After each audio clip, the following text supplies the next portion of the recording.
পশ্চিম তীরে আবারও জ্বলছে মসজিদ, আবারও হামলার শিকার ফিলিস্তিনিরা। তবে এটি বিচ্ছিন্ন কোনো ঘটনা নয়। একের পর এক ইসরায়েলি বসতি স্থাপনকারীদের হামলা এবং জোরপূর্বক উচ্ছেদে দিন দিন আরো অস্থিতিশীল হয়ে উঠেছে অধিকৃত পশ্চিম তীর।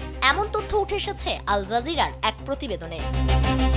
রোববার ভোরে নাবলুসের দক্ষিণে কুসরা গ্রামের আল রাহমা মসজিদ এবং তুল কারেমের দক্ষিণে কোর গ্রামের একটি মসজিদে আগুন ধরিয়ে দেয় ইসরায়েলি বসতি স্থাপনকারীরা। হামলার পর তারা মসজিদের দেয়ালে হিব্রু ভাষায় প্রতিশোধমূলক স্লোগানও লিখে রেখে যায়। ফিলিস্তিনি কর্মকর্তাদের তথ্য অনুযায়ী শুধু 2025 সালে পশ্চিম তীরে অন্তত 45টি মসজিদে অগ্নিসংযোগের ঘটনা ঘটেছে। জীবন অবাক না করলে কে করবে? 28% মিল্ক ফ্যাটের অবাক করার সাথে ফ্রেশ মিল্ক পাউডার। জীবন অবাক করুক প্রতিদিন।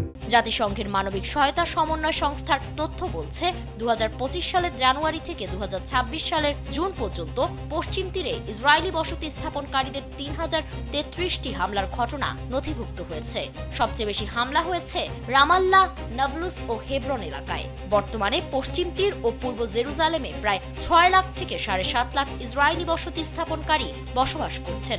আন্তর্জাতিক আইন এসব বসতিকে অবৈধ বললেও ইসরায়েল তা মানে না। ফিলিস্তিনিদের অভিযোগ, নতুন নতুন বসতি গড়ে তুলে ধীরে ধীরে তাদের জমি দখল করা হচ্ছে। এরই প্রভাব পড়ছে সাধারণ মানুষের জীবনে।